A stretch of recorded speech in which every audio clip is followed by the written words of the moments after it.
ಮಹಾಲಕ್ಷ್ಮಿ ಕೊಲೆ ಕೇಸ್ನಲ್ಲಿ ನಾನವನಲ್ಲ ಅಂತ ಅಶ್ರಫ್ ಸ್ಟೇಟ್ಮೆಂಟ್ ಕೊಟ್ಟಿದ್ದಾನೆ.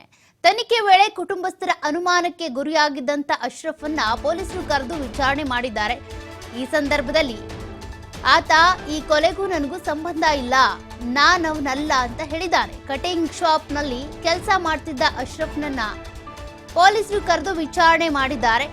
ಕುಟುಂಬಸ್ಥರು ಅಶ್ರಫ್ ಬಗ್ಗೆ ಒಂದಷ್ಟು ಅನುಮಾನವನ್ನ ವ್ಯಕ್ತಪಡಿಸಿದ್ರು. ಅಶ್ರಫೇ ಕೊಲೆ ಮಾಡಿರಬಹುದು ಅಂತ ಕೂಡ ಹೇಳಿದ್ರು. ಹೀಗಾಗಿ ಅಶ್ರಫ್ನನ್ನ ಕರೆದು ವಿಚಾರಣೆ ಮಾಡಿದಾಗ ಅಶ್ರಫ್ ಇದಕ್ಕೂ ನನಗೂ ಸಂಬಂಧ ಇಲ್ಲ ಅಂತ ಸ್ಟೇಟ್ಮೆಂಟ್ ಕೊಟ್ಟಿದ್ದಾರೆ.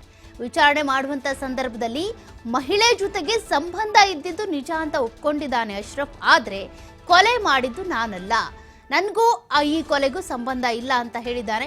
ಈಗ ಆತನ ಸ್ಟೇಟ್ಮೆಂಟ್ ಅನ್ನು ಕೂಡ ಪೊಲೀಸರು ದಾಖಲು ಮಾಡಿಕೊಂಡಿದ್ದಾರೆ. ಅಂದ್ರೆ ಒಂದಷ್ಟು ಅನುಮಾನಗಳಿಗೆ ಕಾರಣವಾಗಿತ್ತಲ್ಲ ಅಶ್ರಫ್ ಹಾಗೂ ಮಹಾಲಕ್ಷ್ಮಿ ನಡುವಿನ ಸಂಬಂಧ. ಹಾಗಾಗಿ ಅಶ್ರಫ್ನನ್ನ ತನಿಖೆ ಮಾಡಿದ್ದಾರೆ. ಅಶ್ರಫ್ಗೂ ಈ ಕೊಲೆಗೂ ಸಂಬಂಧ ಇಲ್ಲ ಅಂತ ಪ್ರಾಥಮಿಕ ತನಿಖೆಯಲ್ಲಿ ತಿಳಿದು ಬಂದಿದೆ. ಇನ್ನು ಪ್ರಕರಣ ಬೆಳಕಿಗೆ ಬಂದ ಬೆನ್ನಲ್ಲೇ ಅಶ್ರಫ್ ಮೇಲೆ ಅನುಮಾನ ಮೂಡಿದ್ವು. ಕುಟುಂಬಸ್ಥರು ಸೇರಿದಂತೆ ಅಕ್ಕಪಕ್ಕದವರು ಕೂಡ ಅಶ್ರಫ್ ಜೊತೆಗೆ ಆಕೆಗೆ ಸ್ನೇಹ ಇತ್ತು, ಸಂಬಂಧ ಇತ್ತು ಅಂತ ಹೇಳ್ತಾ ಇದ್ರು.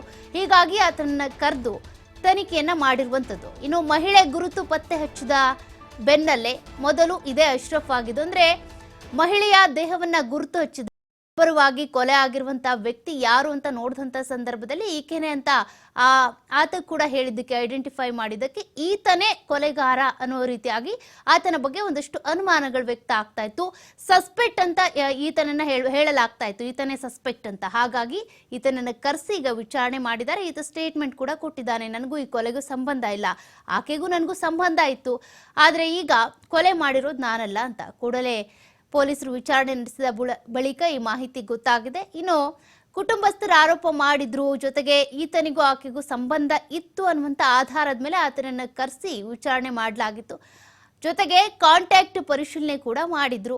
ಆ ಸಂದರ್ಭದಲ್ಲೂ ಕೂಡ ಈ ಹಿಂದೆ ಅವರಿಬ್ರು ಮಧ್ಯೆ ಕಾಂಟ್ಯಾಕ್ಟ್ ಇತ್ತು. ಆದ್ರೆ 6 ತಿಂಗಳ ಹಿಂದೆ, ಅಂದ್ರೆ ಅದಕ್ಕೂ ಮುಂಚೆ ಕಾಂಟ್ಯಾಕ್ಟ್ ಇತ್ತು. 6 ತಿಂಗಳು ರೀಸೆಂಟ್ ಆಗಿ ನೋಡಿದಾಗ 6 ತಿಂಗಳಿಂದ ಕೂಡ ಅವರಿಬ್ರು ಮಧ್ಯೆ ಯಾವುದೇ ರೀತಿಯಾಗಿ ಕಾಂಟ್ಯಾಕ್ಟ್ ಬೆಳೆದಿಲ್ಲ. ಅಂದ್ರೆ ಕಾಲ್ ಮಾಡಿಲ್ಲ, ಮೆಸೇಜ್ ಮಾಡ್ಕೊಂಡಿಲ್ಲ, ಅವರಿಬ್ರು ಮಧ್ಯೆ ಸಂಪರ್ಕನೇ ಇರಲಿಲ್ಲ. ಇನ್ನು ಪ್ರಾಥಮಿಕವಾಗಿ ಕೊಲೆಗೂ ಅಶ್ರಫ್ಗೂ ಈಗ ಸಂಬಂಧ ಇಲ್ಲ ಅನ್ನುವಂಥ ಮಾಹಿತಿ ಕೂಡ ಲಭ್ಯವಾಗಿದೆ. ಅಶ್ರಫ್ ಈಗ ಈ ಒಂದು ತನಿಖೆಗೆ ಒಳಪಟ್ಟ ಬಳಿಕ ಆತನನ್ನ ಬಿಟ್ಟು ಕಳಿಸಿದ್ದಾರೆ ಪೊಲೀಸರು.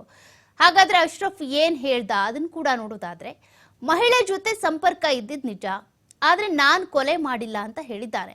6 ತಿಂಗಳ ಹಿಂದೆ ಆಕೆ ಜೊತೆಗೆ ಸಂಪರ್ಕ ಇತ್ತು, ಆದ್ರೆ 6 ತಿಂಗಳಿಂದ ಆಕೆಯಿಂದ ದೂರ ಇದ್ದೀನಿ. ಕುಟುಂಬಸ್ಥರಿಗೆ ಗೊತ್ತಾಗಿ ಜಗಳ ಆದ ಬಳಿಕ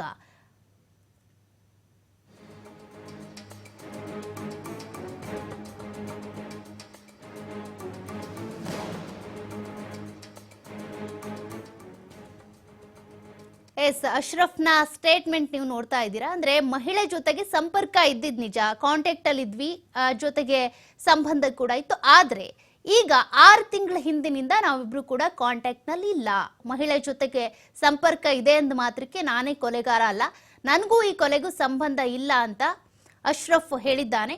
ಅಂದ್ರೆ ಇವರಿಬ್ಬರ ಸಂಬಂಧದ ಬಗ್ಗೆ ಅಥವಾ ಇವರಿಬ್ರು ಕಾಂಟ್ಯಾಕ್ಟ್ ನಲ್ಲಿ ಇದ್ದಾರೆ, ಇವರಿಬ್ರು ಜೊತೆಗೆ ಓಡಾಡ್ತಿದ್ದಾರೆ ಅಂತ ಗೊತ್ತಾದ ತಕ್ಷಣ, ಕುಟುಂಬಸ್ಥರಿಗೆ ಗೊತ್ತಾದ ತಕ್ಷಣ ಇಬ್ರು ಕೂಡ ದೂರ ಆಗಿದ್ರಂತೆ, ಜಗಳ ಆಗಿತ್ತಂತೆ. ಹಾಗಾಗಿ ಅಲ್ಲಿಂದ ನಾವಿಬ್ರು ಕಾಂಟ್ಯಾಕ್ಟ್ ಅಲ್ಲಿ ಇರಲಿಲ್ಲ, ನಾನು ಆಕೆ ತಂಟೆಗೆ ಹೋಗಿಲ್ಲ ಅಂತ ಅಶ್ರಫ್ ಹೇಳಿಕೆ ಕೊಟ್ಟಿದ್ದಾನೆ. ಈ ಕೊಲೆಗೂ ನನಗೂ ಸಂಬಂಧ ಇಲ್ಲ ಅಂತ ಅಶ್ರಫ್ ಸ್ಟೇಟ್ಮೆಂಟ್ ಕೊಟ್ಟಿದ್ದಾನೆ. ಪೊಲೀಸರು ಕೂಡ ಆತನ ಸ್ಟೇಟ್ಮೆಂಟ್ ಅನ್ನ ದಾಖಲು ಮಾಡಿಕೊಂಡು ಬಿಟ್ಟು ಕಳಿಸಿದ್ದಾರೆ.